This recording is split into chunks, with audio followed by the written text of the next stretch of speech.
रहा हूं मैं सिलेक्टिव सुप्रीम कोर्ट आलोचना पे क्लियर कट सुप्रीम बोल रहा हूं। कोर्ट की भी करते हैं। अगर आपके क्या फेवर में राफेल आ जाता है, आपके फेवर में डिमोनेटाइजेशन का केस आ जाता है, तो आप अपनी पीठ ठोक कर ये कहते हैं कि भाई सुप्रीम कोर्ट से हमको इम्यूनिटी मिल गई, विपक्ष फालतू के लिए चिल्ला रहा है। आज उसी सुप्रीम कोर्ट को आप बोल रहे हैं कि क्या हो गया सुप्रीम कोर्ट को। ये दोहरा रवैया क्यों बीजेपी अपना रही है? दोहरा रवैया नहीं है, ये सीधा रवैया है। सुप्रीम कोर्ट को प्रॉब्लम, मैं जब अपनी बात पूरी कर दूं, मैं एक फिल्म थी कश्मीर फाइल, और कश्मीर फाइल में यही था कि सरकार भले आपकी हो लेकिन सिस्टम अभी भी उनका है। तो ये जो सिस्टम उनका है, ये जो सुप्रीम कोर्ट के तमाम जजेस उनके हैं, ये रातों रात जो सुनवाई हो जाती है, ये तुरंत जो बेल मिल जाती है, इस नेक्सस को समझना जरूरी है। खासतौर से सुप्रीम कोर्ट के तमाम जजेस जो है वो नरेंद्र मोदी से 36 का आंकड़ा रखते हैं इस सरकार से। क्यों? क्योंकि कॉलेजियम सिस्टम को लेकर सरकार काम करना चाहती है। वो जजों को जवाबदेह बनाना चाहती है। वो चाहती है कि जज अगर सैलरी ले रहे हैं, इस देश के बड़े अंगों में वो शुमार है, तो वो कोर्ट के प्रति जवाबदेह हो। तो आप गुस्सा नहीं उतार सकते ना नरेंद्र मोदी के खिलाफ। तो ऐसा मौका मिला। मैं थोड़ा अचंभित हूँ। मैं एक बार विनोद जी के पास जाती हूँ, विनोद जी से एक रिप्लाई लेती हूँ आप जो बात कह रहे हैं। Vinod ji, you want to respond to him? जी देखिए, मैं श्रीकांत जी से पूछता हूं कि उस दिन के प्रेस कॉन्फ्रेंस में क्या जो गौतम नाम लिया, मेंशन किया बीच में, वो कोई असंवैधानिक नाम था या वो आपत्तिजनक नाम था? वो तो प्रधानमंत्री मोदी जी का बहुत प्रिय नाम है, भाजपा के लोगों का बहुत समर्थित नाम है, उनसे उनको प्रेरणा मिलती। या छोड़ दीजिए, हमारे इतिहास में, दर्शन में भी उस नाम की अपनी महत्ता है।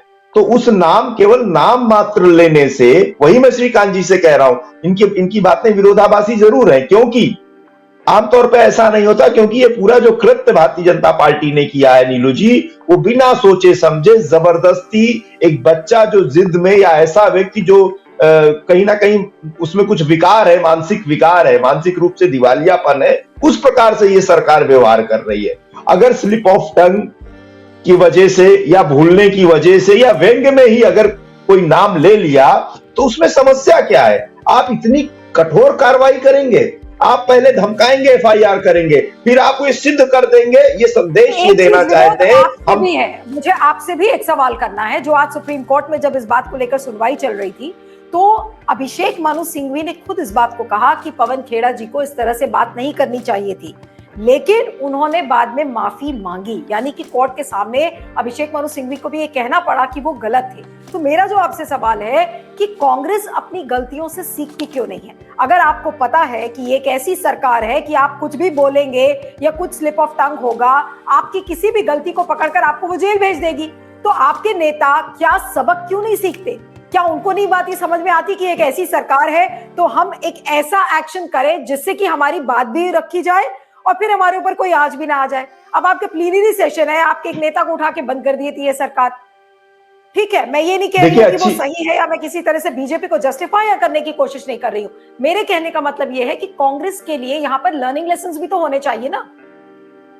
जी देखिए, अच्छी बात आपने कही, ये परिस्थिति है देश में, लेकिन इसकी दोनों बातें हैं। पहली बात तो मैं व्यक्तिगत तौर पर ये मानता हूं, या सार्वजनिक जीवन में जो भी लोग हैं, ये भावना रखनी चाहिए कि दूसरे की भावनाएं आहत ना हो।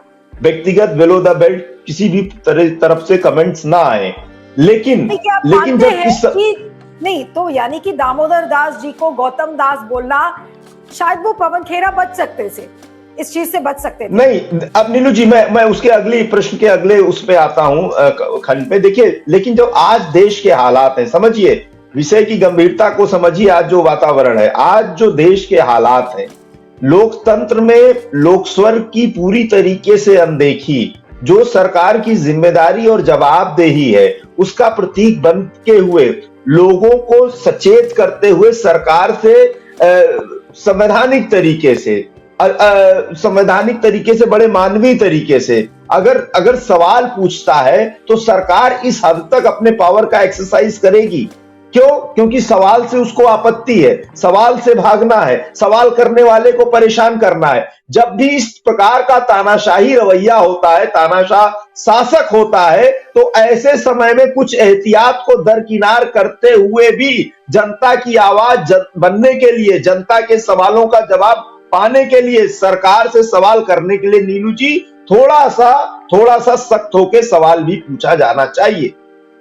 और उस नाम लेने में कोई ऐसी आपत्ति नहीं। ऐसा हुआ है जब भी जुल्मी सरकार होती है, जब भी इस प्रकार सरकार डंडे से, हंटर से सरकार और व्यवस्था चलाने का काम करती है, तो प्रतीकात्मक रूप से जो जिसकी आर्ट है, कार्टून है, लोकगीत है, डायलॉग है, जन जागरण के अभियान के तहत हो गया या प्रेस कॉन्फ्रेंस में सचेत करने के, जागरूक करने के उद्देश्य से थोड़ा सा हर व्यक्ति को, चूंकि उस समय की मांग वो होती है, ये सामान्य परिस्थिति नहीं है। इसलिए जो सैद्धांतिक रूप से पवन जी ने कहा कहीं कोई गलत नहीं है, राजनीतिक रूप से कहीं कोई गलत नहीं है। हाँ, सुप्रीम कोर्ट का आपने कोर्ट किया तो देखिए, वो तो बहस के दौरान एक सामान्य शिष्टाचार की बात है। सवाल है भारतीय जनता पार्टी के लोग सरकार में रहते हुए भी सामान्य शिष्टाचार जो होता है उसकी भी परवाह, लोकलाज की भी बिल्कुल परवाह नहीं करते। तो अगर लोकलाज की और शिष्टाचार की जरा भी परवाह होती तो इसको सकारात्मक रूप से लेते, और नहीं भी लेते तो इस प्रकार से हड़बड़ाहट में, छटपटाहट में कार्रवाई ना कर। ये बताता है कि षड्यंत्र बड़ा है। हाँ, नहीं ठीक है, आप